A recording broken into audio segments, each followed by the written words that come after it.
cuddle, what do you say? The gods are gonna win.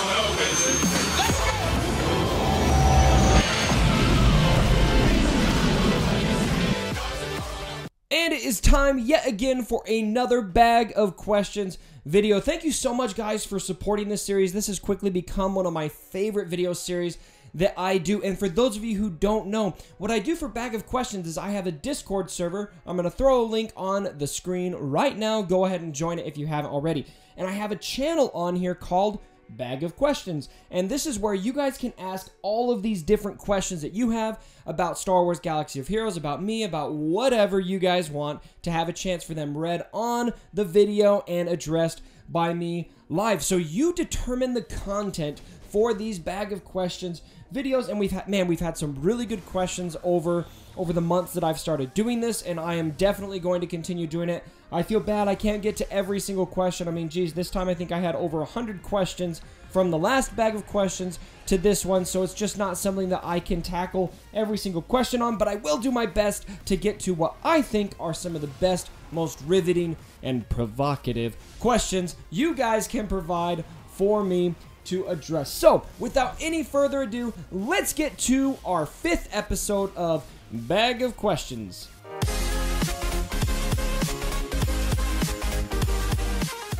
Alright, getting it started off with question number 1. This is from Special Ed Greg with the Alliance, and he says, which characters are recommended to always be able to compete with the meta?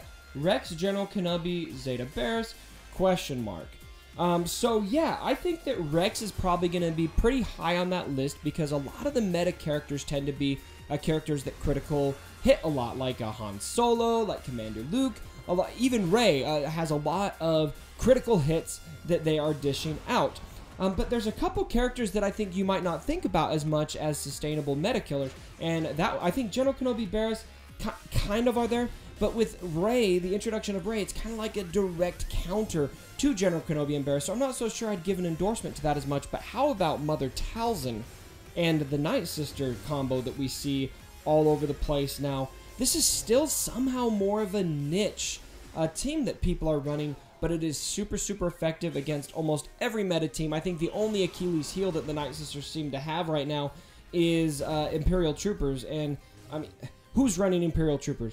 So I feel like that would also probably be a pretty safe bet based on the current state of things. It is, of course, hard to predict. I mean, for a long time, it seemed like General Kenobi and Barris could be a very long-standing combo in the game, but we had a new character come out that was pretty much a direct counter to them in Jedi Training Rey. Alright, this question is from Benny Buttram. I'm gonna get in trouble with some of these names, guys. Alright, are there any plans for an additional raid in the future, perhaps a ship-based raid? Alright, so I do not know the answer to this question, but I would love to speculate with you a bit, because I would love to see another raid in this game, but not right now, please. Not right now. Developers, if you are listening, if you are about to pull the trigger on a raid, please wait, because we are still digesting territory wars and territory battles, so I feel like that kind of needs to run its course a bit more first. My other question, if we have another raid, do we want to have 3 raids to chew on at once? Because right now we've got the Rancor raid, we've got the Heroic Tank raid, and if you throw territory battles and territory wars in there, there's just so much going on, I feel like it could get pretty sweaty. So the question would be, if we do another raid, are we going to need to get rid of a raid, or are we going to need to somehow have an alternation, kind of like we have with territory wars and territory battles? I am not sure how that would best work, but you developers out there, that's your job. Figure it out if we ever do a raid, how to balance that. But yeah, I think a ships raid definitely seems to make sense. I hope we get more attention on ships before that were to happen, but it definitely seems like something that we could see in the future. Maybe a mixed raid of both ships and characters, where some phases are ships, some phases are characters. I know some people have speculated we might have a Death Star raid or that kind of thing that could incorporate, you know, maybe characters down on Endor and then ships up in space on the Death Star. I don't know. I think we'll probably get one at some point, but I'm hoping not soon. Alright, my boy Toyota, one of our regular participators in the Bag of Questions, says, are there any uses for Clone Wars Chewbacca? And, I mean, right now in the meta and in a lot of different, like, Territory Wars, Territory Battles teams, not so much, even in Heroic Tank. Most people are going to find better uses for Clone Wars Chewbacca. But how about for newer players? If you're a newer player, Chewbacca's probably going to be your first tank. And so he's going to definitely have use for you, at least at the beginning of the game, and especially as you get to doing heroic tank. When you're first starting to work on some of those teams, when your squad is not as deep, Clone Wars Chewbacca can actually be a great tank to put in Phase 3. That's actually who I used when I first started doing heroic tank. I was running Dacha, Palpatine, Clone Wars Chewbacca with, I think it was Sunfac and one other tank. I'm trying to remember who. Royal Guard is who I was running that with to kind of get that Palpatine stun cycle going. And that actually works pretty well in that phase. It's not amazing, but when you're just starting out in the raid, which is important to remember, some people are in different phases of this game, he does have use. Alright, and then Cooler Balder Luke says, when are ship Omegas coming to the game? And I can confirm that that will be August. I'm totally kidding. I have no idea. Dr. Alan Grant, and he is saying, how has territory battles and territory wars impacted guild retention and recruiting? Man, this is a really good question, and it's affected it a lot. And for those of us who have been in guild leadership before and after territory battles and territory wars, man, it really shook things up. A lot of guilds that were totally content with just kind of plugging along doing heroic tank, and you had kind of a top-heavy roster and maybe some floaters on the bottom that weren't doing much. Those guilds couldn't do as much in territory wars and in territory battles, and so these top rosters who had really deep squads weren't content with only getting 30 to 40 stars in territory battles. They wanted to get those max rewards. And so, yeah, it's definitely shaken things up quite a bit. It's also changed recruiting a lot because you have this period of time where you can recruit, and because you can't join a territory battle or territory war halfway through, you've got to handle your recruiting in this small amount of time unless somebody's willing to jump ship and miss their territory wars or territory battles rewards. So yeah, it's made it definitely more complicated, to say the least. Alright, my boy Pride of NB says, and he's also, I've seen him asking questions on here before too. When is Luke gonna get a ship? Man, I hope he's getting a ship soon, because I really, really like the idea of flying Commander Luke. That might rejuvenate my interest in ships. Those of you who have followed me long enough know that my interest in ships is lackluster. And so maybe if we had an ability to go for Luke's ship, maybe that would rejuvenate my interest in it. I don't know. But there's just something about Luke in an X-Wing with R2-D2 that just makes me smile. I hope that happens at some point. MMO Protnik saying, who do you think is the most underrated character in Arena in particular? And I'm going to say Mother Talzin. And a lot of you who are using her are probably yelling at me, or those who fight against her might be saying there's no way that she's overrated because she is definitely used, and I definitely struggle against her, yada, yada, yada. Okay, so why are not more people using Talzin? She is so good. She sucks to go against. She counters everything. Why is she not in everybody's squad? Now, a big part of that could be that a lot of people can't afford to get Talzin to 7 stars, but I have seen Talzin work at lower star levels. I think it's possible if you get the gear there. It's really about getting her speed up there and laying a plague, and then the time does the rest once you have plague there. I feel like Talzin is definitely the most underrated character in Arena right now, underutilized. Even though she is utilized, and I think every shard is going to have her, I just think for how OP she is and for how much she counters everything, except for Veers, she should be used a lot more. Alright, and then we got Ronan here, and he is saying, what do you think about the devs blocking activity after a zone reaches 3 stars in territory battles? And he has a few more questions about that. So, I'm actually, it's funny because this is something we kind of asked for when we gave feedback, and the motive for this was we didn't want boneheads in our guilds going and deploying in areas that were full when we needed them to deploy somewhere else.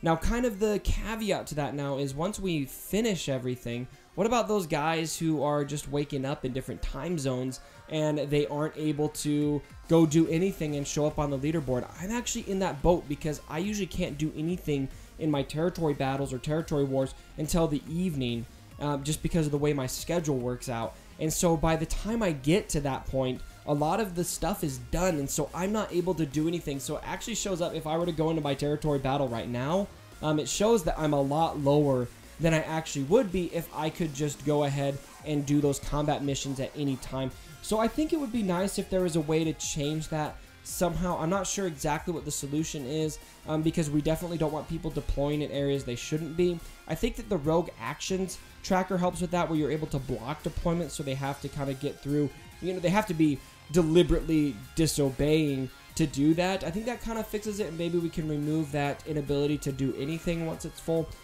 That's just my suggestion. J Swizzy Swole. Is that like a gym reference? Are you Arnold? This is Arnold Incognito asking questions on my bag of questions. All right, Jay Swizzy says, how long does it take for you to do your hair before videos? It takes me 2 seconds because I don't really care. I know people make comments about my hair. I get a haircut and I just throw gel in it, and that's pretty much it. I don't really think too much about it. Usually I wear a hat like I am today. All right, we got Seth's asking, what team do you hate to come against in territory wars? Night Sisters. Night Sisters. Night Sisters. They suck. And they pretty much only have a few counters. I mean, I'm going to have to use my Churton Bays to get past them usually, because if you don't have that solid heal, you're done. You're done. And I just get wrecked. And so, yeah, I hate going against Night Sisters. I think General Kenobi and Barriss are also going to be way at the top of the list. They suck to go against, too. And even Phoenix Squad can be really tough to get against, especially because you've been using your best teams for other teams, and then you've got this Phoenix Squad. They look kind of easy, right? No, they regen over and over and over again, and it's just, it can be really frustrating to go against that Phoenix Squad as well. So, yeah, there's a lot of teams in Territory Wars that I hate going against, to be honest. All right, my buddy Keyboard says, would you rather cuddle a Wampa or a Wookie? The Wampa is not hungry. But maybe the Wookie is hungry, or maybe you just beat the Wookie at a chess match. I want to hug Chewie. I mean, who doesn't want to hug Chewie? In fact, I actually did hug Chewie once. I was at Disneyland with my wife, and I went off to do the Star Wars stuff by myself, because when I'm at Disneyland, I just love the Star Wars stuff. It makes me feel like I'm the kid at Disneyland. And I went to this exhibit thing where I could meet Chewbacca, and I legit hugged Chewbacca. I was just like, I don't care. You know, this is freaking Chewbacca in front of me. I'm going to give this guy a hug. All right, we've got Raining here asking, what is your favorite Jedi and Sith in the Star Wars universe? Man, that's a good question.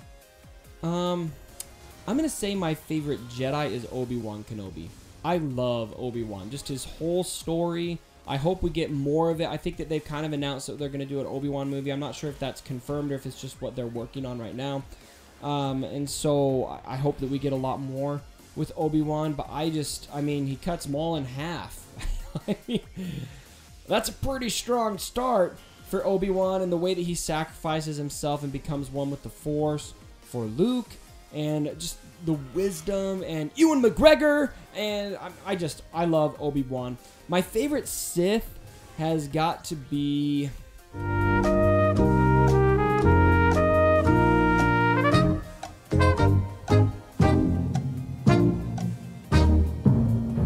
I think my favorite Sith has got to be Sidious. I mean, if you just think about what he can do, and if you've watched the Clone Wars and seen the duel between Maul and Sidious and Savage Opress, holy crap, he is super powerful. He's able to manipulate the entire Jedi Order and take them down, execute them all, bring up the Empire, and all of this. Obviously, he kind of meets a sticky end at the hand of his apprentice, but, I mean, everybody has to die at some point.